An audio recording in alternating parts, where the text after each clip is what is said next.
Alright, তো আজকে আমার কাছে বেশ কিছু গুরুত্বপূর্ণ আপডেট রয়েছে, তো ভিডিওটি স্কিপ না করে সম্পূর্ণ দেখতে থাকো। তো সবার প্রথমেই কথা বলবো ফুডি গ্রেড শুভজিৎকে নিয়ে। তো রিসেন্টলি কিছুদিন আগে একটি সুন্দরবন ট্রিপের সে অ্যানাউন্সমেন্ট করে, আর এই অ্যানাউন্সমেন্টের পরে তার ভিডিওর কমেন্ট সেকশনে একজন কমেন্ট করে যে মা ছেলে মিলে নাকি ব্যবসা শুরু করেছে। আর এটা শোনার পরে সে তার উত্তরে সে বলে সে কোনো প্রকার ব্যবসা শুরু করেনি, সে যদি ব্যবসায় শুরু করতো সে যে টাকায় নিয়ে যাচ্ছে তার থেকে অনেক বেশি টাকা নিতে পারতো, কেননা সে এই কম টাকায় যে ফ্যাসিলিটি দিচ্ছে সেই ফ্যাসিলিটি আর কেউ দিতে পারবে না। আর তার প্রমাণ যদি সে পেতে চায় সে নিজে একা ঘুরে আসুক এইরকম একটা ট্রিপে কত টাকা খরচ হয়। এছাড়া অন্যান্য বিষয়ে সে আলোচনা করে। ভিডিওর কিছুটা পার্ট আমি তোমাদেরকে দেখিয়ে দিচ্ছি, পুরোটা দেখতে চাইলে নিচে ডেসক্রিপশনে লিংক থাকবে, তোমরা গিয়ে দেখে আসতে পারো। অনেকে লিখছে মা ছেলে, অনেকে না, একজন দেখলাম আমি মা ছেলে ব্যবসা করতে শিখেছে। আমরা ব্যবসা করতে শিখিনি দিদি ভাই। ব্যবসা করতে শিখেছে? হ্যাঁ, ব্যবসা করছি না। কি নিয়ে এই যে সুন্দরবন নিয়ে যদি ব্যবসা করতাম তাহলে আমরা যে কোনো জায়গায় আমি যে রিসর্টটা বলেছি সেই রিসর্টটা দিয়ে আর আমি যে খাবারগুলো করেছি সেই খাবারগুলো দিয়ে আপনি একটুখানি বাজেটটা জেনে নেবেন, তারপরে হবে ব্যাস। আর আমি যদি ট্রাভেল বিজনেস জীবনে আমি করার আমার ইচ্ছা আছে ফিউচারে, যদি আমি কখনো করিও, কারোর কাছে তো আমি হাত পাচ্ছি না, কারোর কাছে তো আমি কারোর পকেটে চুরি করছি না। না না না, অবশ্যই চলে, অবশ্যই চলে, কিন্তু তার মানে এটা নয়, তার মানে আমি কাউকে চুরিও করছি না।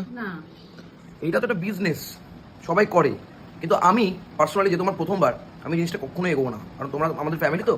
নেক্সট কথা বলবো পুণ্যম কুমার ব্যাপারে। তো পেহেলগাম অ্যাটাকের পরে সে সেখানে কর্মরত ছিল এবং ভুলবশত ভারতের বর্ডার ক্রস করে সে পাকিস্তানে পৌঁছে যায় এবং পাকিস্তানের আর্মি তাকে ধরে ফেলে।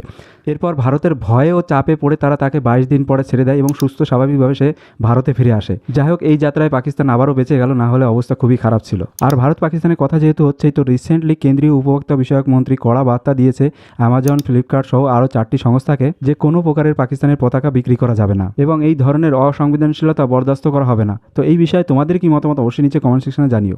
নেক্সট কথা বলবো দ্য লেজি বংকে নিয়ে। তো রিসেন্টলি লেজি বং তার আপকামিং ভিডিওর জন্য কেষ্টপুর ওই বাবুইহাটিতে যারা আছে তাদের কাছে একটা হেল্প চেয়েছে এবং সেই বিষয়ে তার ইনস্টাগ্রাম স্টোরিতে একটি স্টোরি দেয় এবং সেখানে সে যেটা বলে, বলছি এরকম কেউ আছো যারা কেষ্টপুর বাগিয়াটি ওই সাইডে থাকো যে আমি হেল্প করতে পারবে? হেল্প ইন দ্য সেন্স আমার একটু ইনফরমেশন দরকার ছিল ওখানকার কিছু দোকানপত্র নিয়ে। আমি একটা ব্লগ প্ল্যান করেছি, আমি 2-3 দিনের মধ্যে শুট করা স্টার্ট করবো। তো যারা ওদিকে থাকো যদি আমি হেল্প করতে পারো, দোকান ফোকান নিয়ে জানো ওখানে কি পাওয়া যায় না পাওয়া যায়, কোনো হিডেন দোকান বা ইন্টারেস্টিং দোকান একটু আমি পিং করো, বা সস্তার দোকান বা এক্সপোজ করা যায় বলুন দোকান।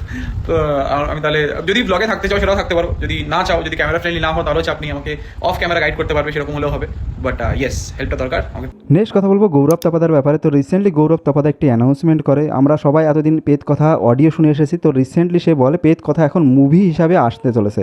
পেত কথার একটা ফিল্ম আমি রিলিজ করছি, আগের দিন বাজেট হয়েছে, বাজেটটা হওয়ার পর মাথায় এখন হাত পড়ে গেছে, এত টাকা। একটু কিছু স্পন্সর করো না গো। আমি করবো স্পন্সর। তো প্রিয়াঙ্কারা তো চলে গেল ওই সময় শুট করতে, আর প্রেত কথা থেকে একটা মুভি আসছে, একটা 30 মিনিটসের ফিল্ম আসছে, ওটা কাজকর্ম চলছে, তোমাদেরকে আপডেট দিতে থাকো। সো সবসময় কানেক্টেড থেকো, জানতে পারবে। আর হ্যাঁ, মুভিটা দেখবে যখন, তখন মানে এইটুকুনি বলতে পারি যে বলবে যে কিছু একটা দেখলে। নেক্সট কথা বলবো আইপিএলের ব্যাপারে। তো আইপিএল প্রায় বন্ধ হওয়ার মুহূর্তে ছিল, তবে আইপিএল আবার শুরু হচ্ছে। ভারতে তার শিডিউল আমি তোমাদের দিয়ে দিচ্ছি, তোমরা চাইলে স্ক্রিনশট নিয়ে নিতে পারো।